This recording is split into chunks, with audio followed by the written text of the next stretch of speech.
guys, it's Cerise, so welcome back to my channel.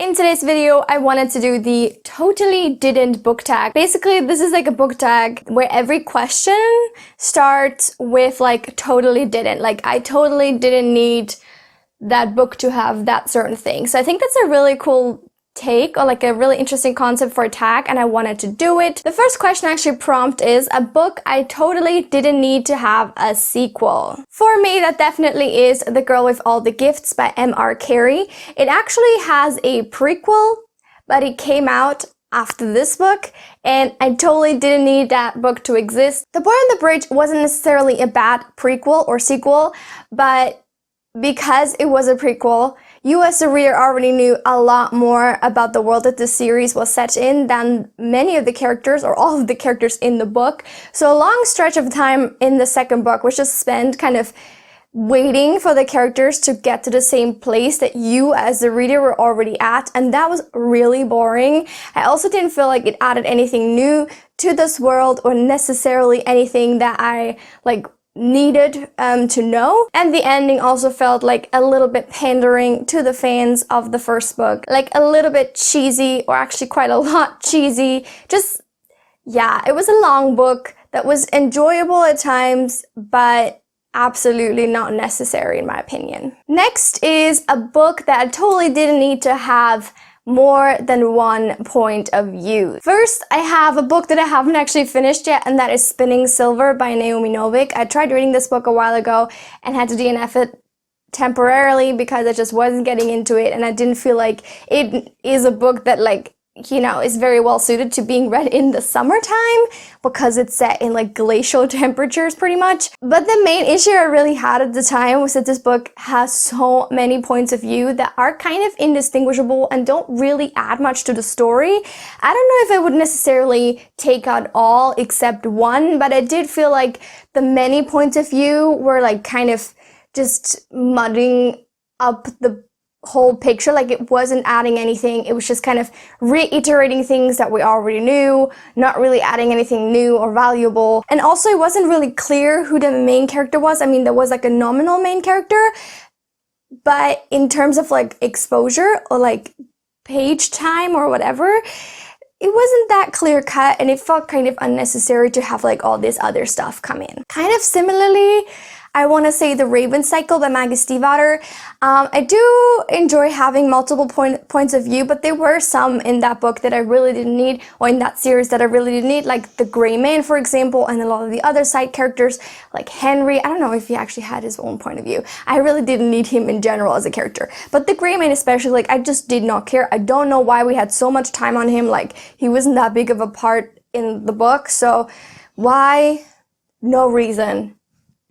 Really no reason. Next is a book series that I totally didn't need to change cover art in the middle of the series. And I have many, but just to give you some examples, like The Lies of Locke Lamora by Scott Lynch, which has this really, really cool looking first book, and then the sequels look like this. Like, I'm not actually sure, maybe this still exists, maybe this still comes out, I don't know, but I have none of the books in the series except the first one with this cool cover, so yeah, I miss it.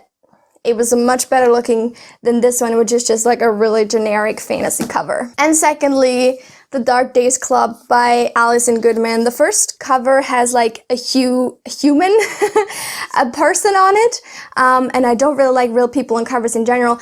But then the sequels have these cover editions that I don't like either. Like I like neither, but I actually kind of prefer the first one. It also had like a bigger size, as you can tell.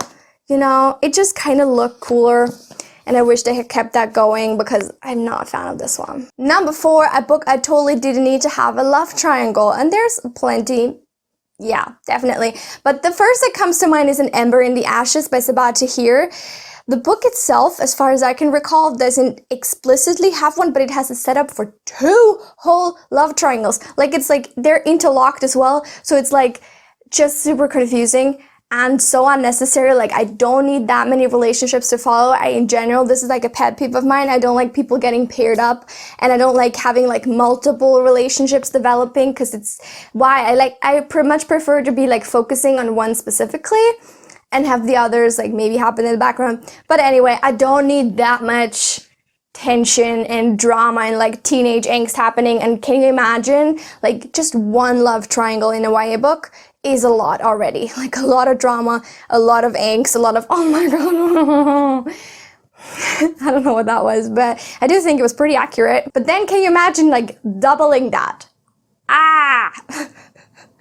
Yeah, that's probably why I won't read the sequels. Number 5, I totally didn't need that book to be included in the series, and that would be A Perilous Undertaking by Deanna Rayburn, their second book in the Veronica Speedwell mystery series. I've said in my last wrap-up how much of a love-hate relationship I have with this series as a whole, but the second book in particular, I felt like was the worst. I only give this one 2 stars. The mystery was so inconsequential, like it had nothing to do with the main characters. It wasn't engaging. I didn't care at all.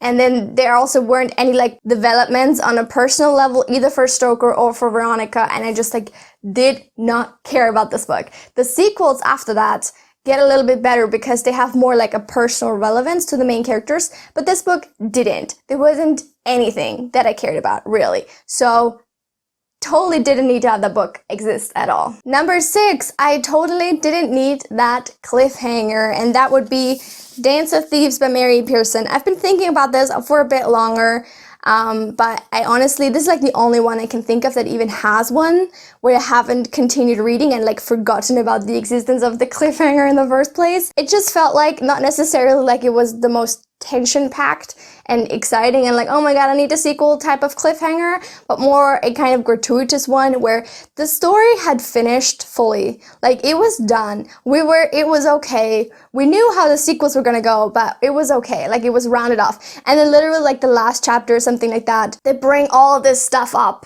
that now is a cliffhanger, and it just felt kind of artificially constructed and like not necessary to the story in any way, shape, or form.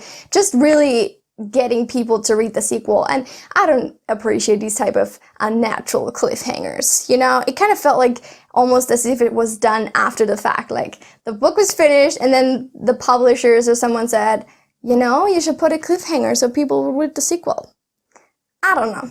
Not the best. Number 7 is a book I totally didn't need to have just one point of view, and I honestly couldn't think of any answer for this question. First of all, I don't remember much, as you guys know, but I don't remember specifically which books just had one point of view, and more specifically, when they do just have one point of view, I usually don't mind. I like books that are very focused on a few or even just one person, and like we get really in-depth, in detail on that one person, and I don't mind not having more POVs. I think it's actually almost always better to have fewer than more POVs, because you're just cluttering it up and you have this danger of like repeating yourself a lot and like showing the same situation from multiple viewpoints, which sometimes can be done well, but more often than not, it's repetitive and redundant and unnecessary. Next is a book I totally didn't need to have that much hype,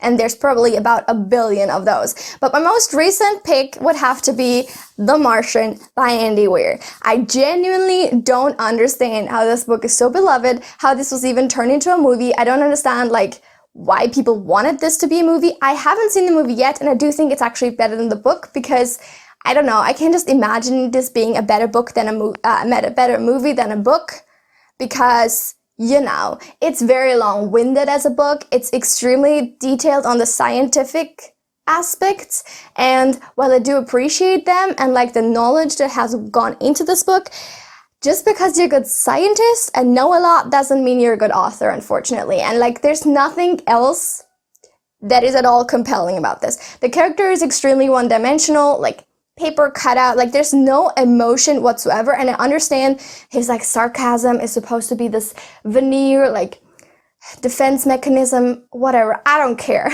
To me, that's an excuse for not writing a complex emotionally healthy, stable, existing character. Number 9, I totally didn't need that relative book reference. Now, it wasn't immediately clear to me what that meant, but I believe it means that like a book in itself is referring to another book by name in some way, shape, or form, which is so oddly specific to me. Like, who remembers that? Like, who remembers when like a book at some point is like referencing another book? I don't know. I mean, I guess there's a lot of YA books that try to be super cool and hip and like with the pop culture that like constantly talk about Harry Potter and that, like, you know what I mean? Like constantly throwing like pop culture references at you, which is extremely annoying. But then again, I don't tend to read that many books that do that, so I don't know, maybe something by Cassandra Clare. I do believe Lady Midnight, let's say Lady Midnight actually, because it was constantly referencing